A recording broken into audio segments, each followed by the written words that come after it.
and welcome to Leaving the Lies and Telling Your Truth. I'm Ariel Fuentes here with another great episode. We have a Facebook page that we would love for you to join. We also have this YouTube page that we would love for you to share, subscribe, and watch us. Today's guest is Britney Butler. How are you today, Britney? I'm doing well. Yeah. She was a child in the house of Yahweh. We're going to get to hear her story and her point of view. How are you doing today, Mel? I'm doing good, hon. How are you? I'm good. Britney, you ready to jump right into this, hon? Sure, yeah, let's do it. Okay, great. We know that you were a child and a member of the house of Yahweh, but how old were you when you left? You know, I was around 8.5, but I don't know how involved we were with the House of Yahweh at that point because my mom had left Elisha, my sibling's father at that time, and so they kind of excommunicated us, shunned us a little bit. So we were living still in Abilene, very close by, and I think we were still kind of in contact with the House of Yahweh for like the last year or so, but we were not as involved as we had been previously. So. Okay. All right. Okay. Do you remember what your overall impression of the House of Yahweh was? Yeah, a lot of discomfort and shame and fear. And yeah, I mean, my mom was in a really abusive relationship, so like fear was kind of like the most prevalent thing that I remember feeling most of the time. And a lot of confusion as well. Still. Confusion over what was taking place, or confusion over what? Yeah, confusion over what was taking place, feeling like kind of conflicted with the teachings. And I mean, looking back, even things as simple as like the way that we ate, because I mean, I just so much confusion. I remember their talk of being like aliens and like stuff like that happening, and I'm like, where did that really fit in? And then also a lot of confusion around like sexuality and women's place in the cult, basically, because there was a lot of body shame and a lot of shame in general, but then there was also like a lot of attention that was kind of given, and so just really confused on what to do with that and what I was supposed to do, you know, and feeling like a lot of pressure and feeling a lot of shame and just feeling just overall confusion and fear. Right. And so almost mixed messages, kind of like. so many of those, yeah. Okay. Mm-hmm. And here's the thing, Melody. I don't know if you remember Britney as a child, but she was beautiful. Oh, I do. I remember all her curls and. Yes, gorgeous child. And thinking back on it now, you were such a sweet, almost timid like. She was, but you always had a smile on your face. I do remember that. She was always smiling. Oh. Yeah. I remember being very timid, very afraid to talk. And when I did talk, I was very quiet. Oh my gosh, my cats are crazy right now.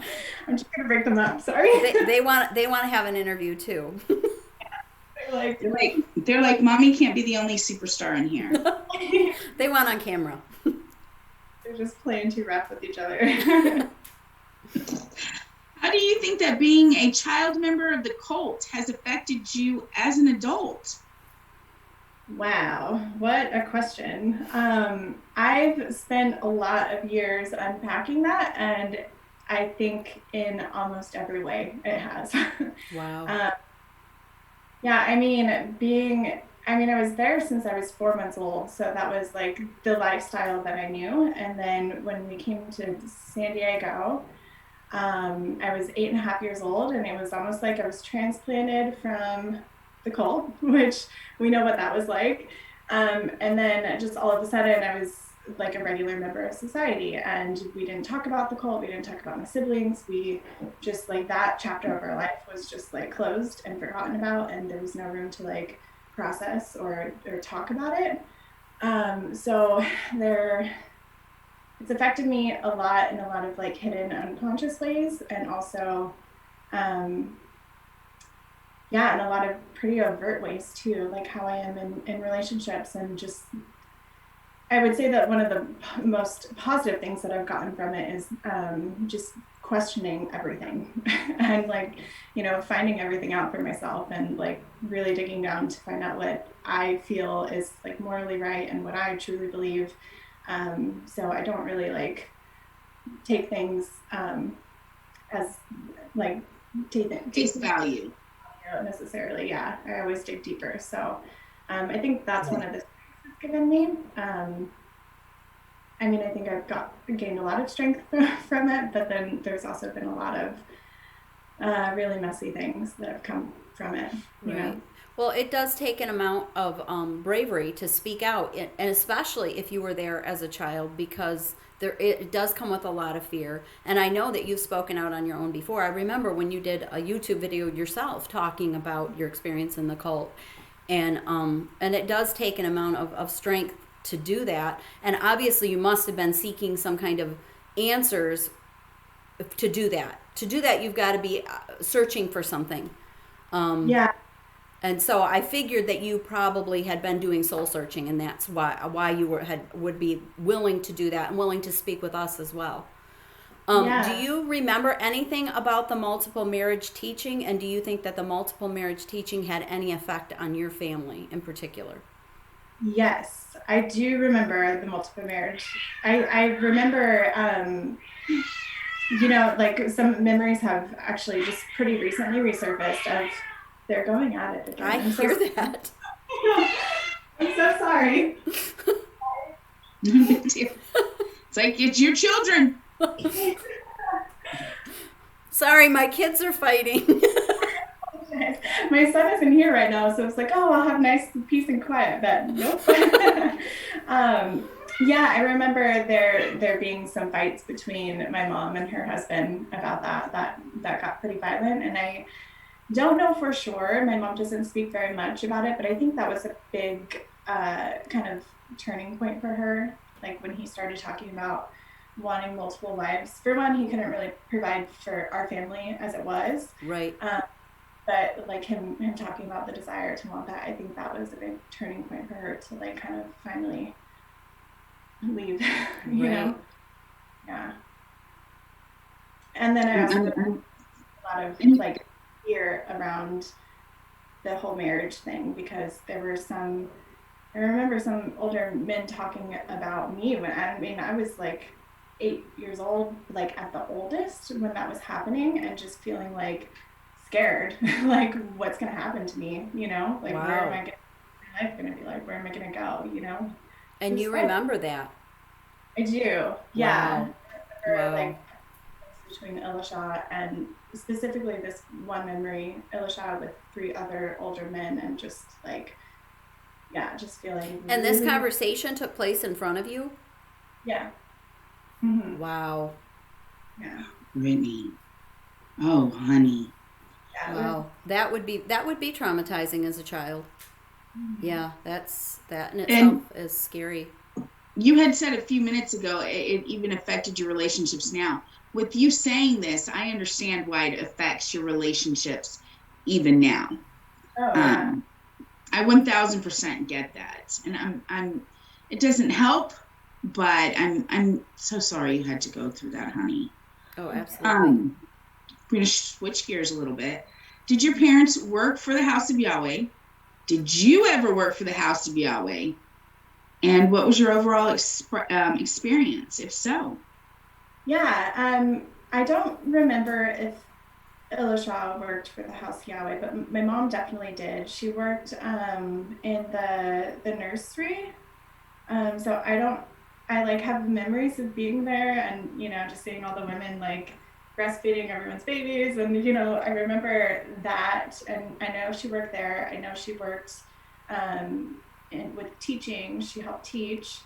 And then she worked for the coffee cart at some point. And I did help her, like, I worked the coffee cart with her. And I think I was around like 5 years old at that time. It was like pretty young. So I don't know how much I could have even really been doing.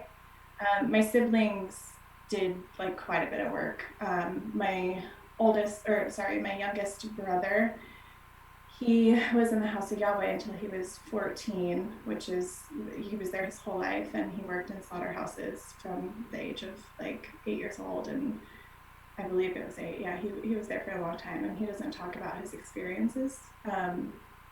But he's suffered a lot from his experience there. Right. So, in other words, then your siblings stayed a lot longer than you did. Yeah, yes and no. Yes, they definitely stayed longer. So we moved to San Diego when I was 8 and a half, and we stayed here all together for some time. And then Elisha took my 4 siblings back to Texas. And Oh, okay. I thought that they were going to just be with him for a little bit and then we'd be reunited. But at some point, they were adopted out, or a guardianship was signed over to different families. So 2 of them stayed together, the other 2 were in separate families, but none of them were with either of their parents. Wow. And my youngest brother, he was adopted into an elder's family, so he has like a lot that he's been trying to work through because of that. Right. Just with that, and then my oldest brother and my other sister, they were signed off guardianship together, and we reunited when I was 17. Wow. That's a long Yeah. time to not see your siblings. Yeah. Um, Yeah. you may have already answered this next question. Do you remember why your mom ultimately left? Was it the multiple marriage teaching, or was there more to it, or do you even know for sure? I don't know for sure. I know that in Kay's book, there's a letter that was written by her I think it was like November '93, just her talking about the domestic violence and the abuse against her and us. And I mean, me and my brother were babies. I was like turning 3. I wasn't even 3 years old yet. And my brother was baby. And so she had been like trying to leave and like gain support in leaving him within the cult for a long time, and was ultimately not supported in doing that. And so she stayed for many years. And my mom and I escaped to San Diego and to Canada and like different places for brief periods of time, and always came back. Wow. Primarily, I think, for my siblings. Um, but there was a point in time where she filed a restraining order against my siblings' father, and I think at that point the House of Yahweh kind of excommunicated her quite a bit. I just remember at that point being afraid of him like finding us for one, and then also not seeing all the same people that I was used to seeing. And we started going to public school, and just everything changed. We lived in an apartment that was like off of the compound, and it was just a lot of change. And we stayed there for, I think, about 8 months or so. And again, my memory is, sparse, Right. but, and then we moved to San Diego after that. So I don't know. I don't know if it was what exactly it was. I don't know if it was like the lack of support or them excommunicating us Right. into some, or if it was the violence or the combination of all of it. I'm not sure.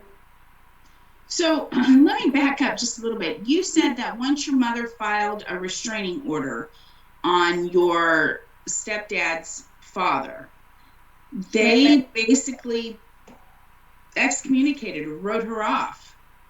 Yeah, she lost a lot, if not all, support.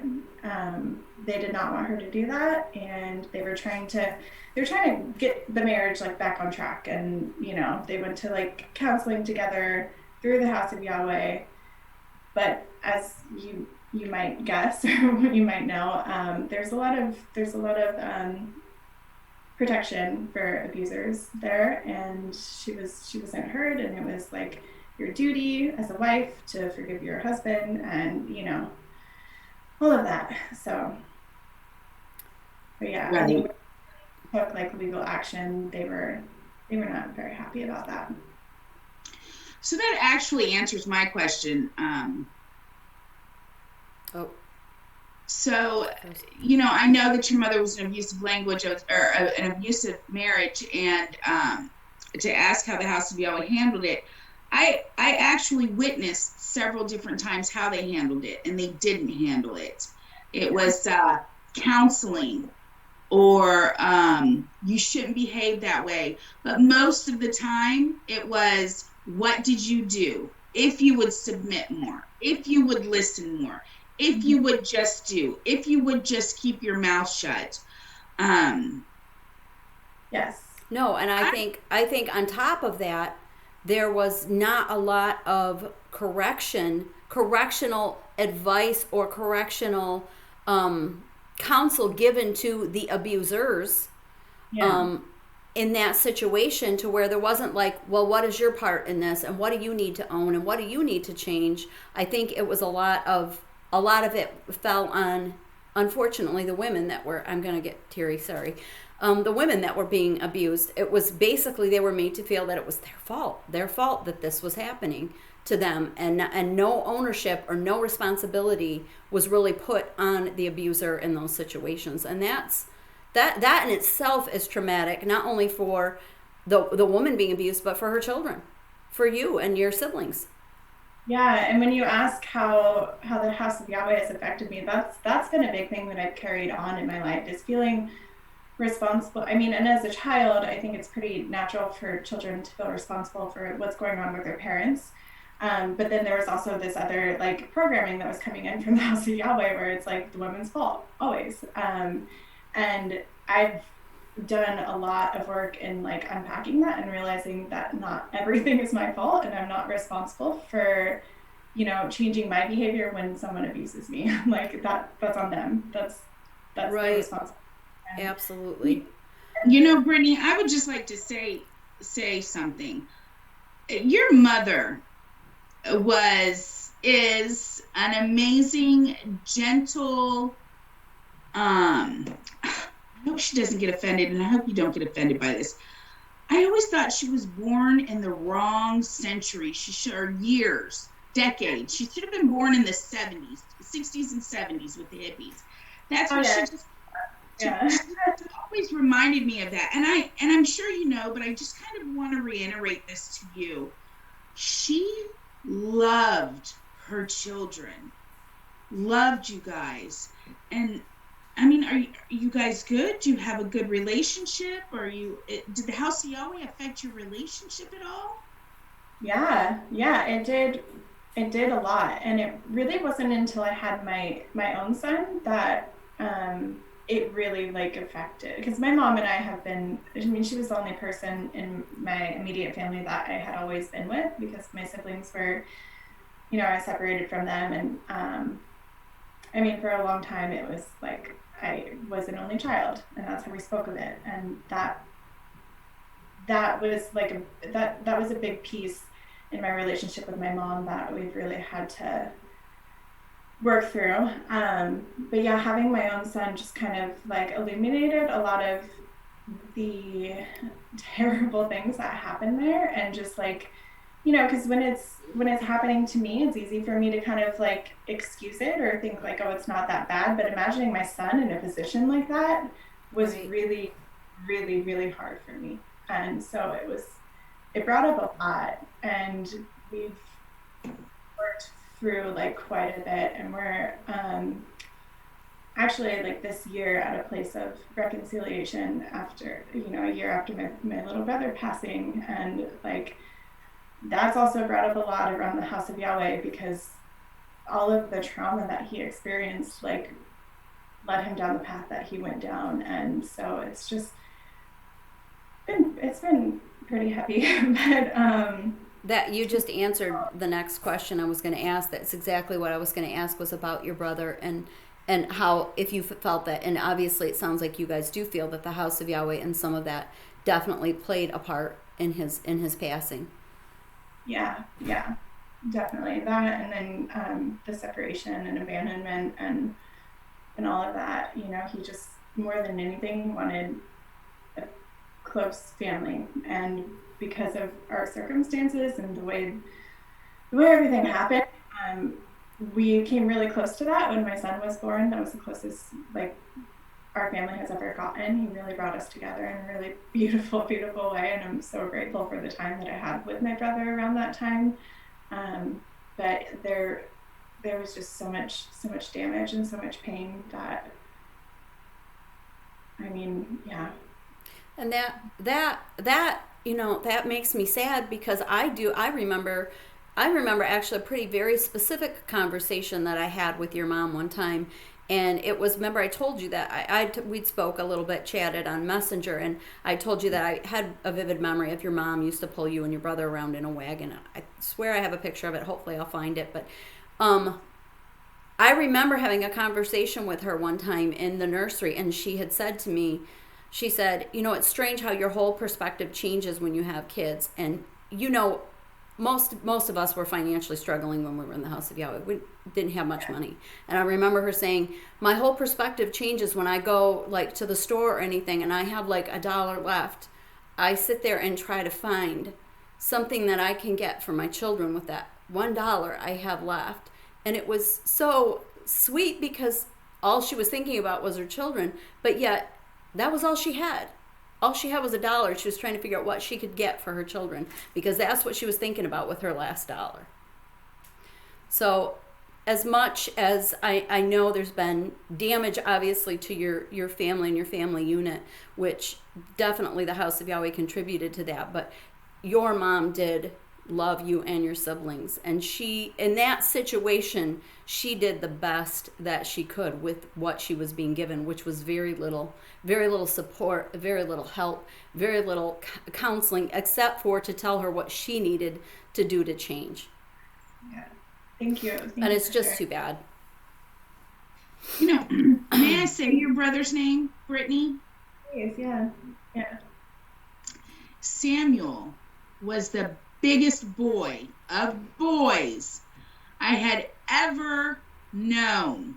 Yeah. And there was always little Brittany and her dresses and pretty little shoes chasing after this boy of rowdiest boys. And you just always mothered him. And I remember thinking back, man, I hope my son's not a boy like him. Because he was the boy of boys. I mean, if there was dirt, if there was mud, if there was something to climb, he was in it and he was on it and he was doing it. He was just such a happy-go-lucky. And like I said, and there you always were, right there. Samuel, don't get hurt. Samuel, don't do that. And he would just kind of look at you and his smile, the smile of, well, come catch me then, sister, and run. Samuel, the memories I have of him, he was truly, truly a beautiful, wonderful, rambunctious little boy. Yeah, he remained that way, despite everything. Like, his outward projection was always so bright and positive. He was always the one with the smile, with the laugh, and like, he's rowdy though, and that has always stayed with him. The loudest person in the room. Like, yeah. Thank you. I loved it though. I loved it. He was all boy. If anybody ever says your brother wasn't all boy, you tell him to call me. He was, and not in a bad way. I mean, he was just a typical little boys. What is that poem? Puppy dog tails and snails and snakes and snails and puppy dog tails. Yep. Yeah, he was Brittany, and your one of your sisters comes to my house every summer. Oh, really? She does. She does, and she has you and your mom's very soft-spoken, quiet personality, but she reminds me. There was a bug that needed to be killed, and oh my gosh, she would have thought I committed murder. The bug, and I had to stop, and my eyes began to water up because I saw your mom immediately, and your mom made beautiful, beautiful children, and Samuel was that. He was a beautiful soul. Yes. Yeah. I'm Absolutely. sorry, I didn't mean to take over Oh, like that. that's okay. I think we'll skip the next one because I think she answered it, don't you? Yes. Um, Now, Brittany, do you have any fond memories of the House of Yahweh? I do. Yeah. I've been talking with my sister about it quite a bit, just how like there are some aspects of it that we actually really miss and I wish I had for my son. Like we were always outside, like constantly learning, obviously no screen time. Like things were just so much more simpler when it came to that and like, growing food and like just being more like with the nature and then also the community and like the positive aspects of the community because there were definitely some dark aspects to it. But um, right. I think especially like the women and the children, there was like this support that happened. Like we Mhm. were all kind of in it together and like yeah, I feel like that's just kind of missing in regular society in such a big way. I miss it. I miss those times and We do too, and we actually have talked about that. We've even talked. We're probably going to try to do an episode on explaining the positive aspects of being in a cult, and in particular some of our positive experiences, because I think that knowing that there's positive will help explain to people why people stay, because it is oh, hard to understand why people would stay for years. and yeah. and there is some element of it that is positive. If it was all bad, we would they wouldn't have any members. Yeah, yeah.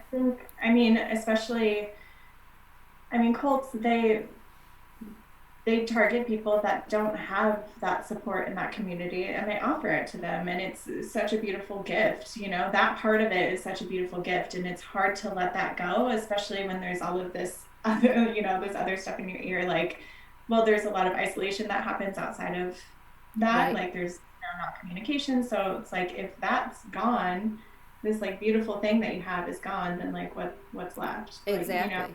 Exactly. And I there's think like, that's done purposeful. I think oh, that's planned that way. And that actually leads into our next question, which is, do you still hold on to any of the House of Yahweh teachings, and if so, which ones? interesting. I I don't think that I do. And if I do, then I'm not consciously aware of it. Okay. Um, I know that there is definitely a lot of subconscious programming that still kind of like pops up, and it's been a lot of years of like uncovering that. But in terms of actual like traditions or teachings or anything like that, I I don't think so. I will say though that being in the House of Yahweh has well, I mean, the experience of like being there and then coming to San Diego and just like having this new community that knows nothing about me or my story of what I've been through because it wasn't, allowed to be talked about. It's really helped me um, learn to not ever, at least like, yeah, just to not judge people and like really try to lead with like the most empathetic heart as possible and try to be understanding and just there's this constant awareness that I don't know anyone's story really, Right. um, and I think it's just brought a lot of like yeah, just a lot of empathy and understanding into my relationships and also a perspective that like no matter how bad things seem like there's a chance that it can be better and it's also not as bad as it ever was before when I was a kid. So Right. uh, there's a lot of perspective that's come with it, but as far as teachings, nothing that I know of Right. really. Okay.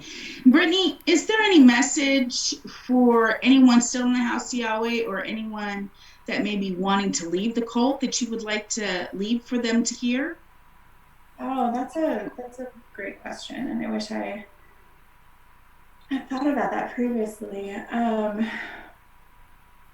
I think I think that it would just be that no matter how hard or impossible things may seem from like your perspective where you are right now, like that is just such a tiny little quarter of the earth and like you if you can just muster the strength of getting like outside of that little corner of the earth, there's so much available to you, and there's so much love and support and good people that are willing to help and support you through, like, when you're there, it just feels like that's the whole world, but it's not. It's like really, really not. And there's so much more beauty in life than what is provided there. And I just hope that people have the courage to, you know, believe in that and take steps towards whatever they're feeling is best for them. Because if they're feeling or calling to leave, that's I believe that that's their soul telling them that something's not right where they are. So Absolutely. I for not having thought that you were going to give a good answer because you didn't have time to think. I think that was an amazing answer, and that really is kind of the overall theme of why we're doing what we're doing. So that was a perfect answer. It was brilliant. So I was literally just thinking that word, Mel. That was actually pretty brilliant. I mean, Brittany, thank you. Thank you. I mean, yes. you were a beautiful young girl, and I mean, just look at you and look at all you've accomplished, and thank you for sharing some of this with Yes, us. we appreciate you talking with us today and sharing some of your experiences, good and bad, and appreciate you taking the time to do that and to put your message forth and put your story out there because we know that takes an amount of courage and strength, and we know that it's not always easy. Right. So thank you thank so you. much for being with us, and we appreciate it. And again, please like, subscribe, and share on our YouTube channel, and join our Facebook page, Leaving the Lies and Speaking Your Truth. Thank you again today, Brittany, and thank you to my co-host, Ariel. Thank you for being with us. Thank you for everything you guys are doing. Thank you, Thank hon. you.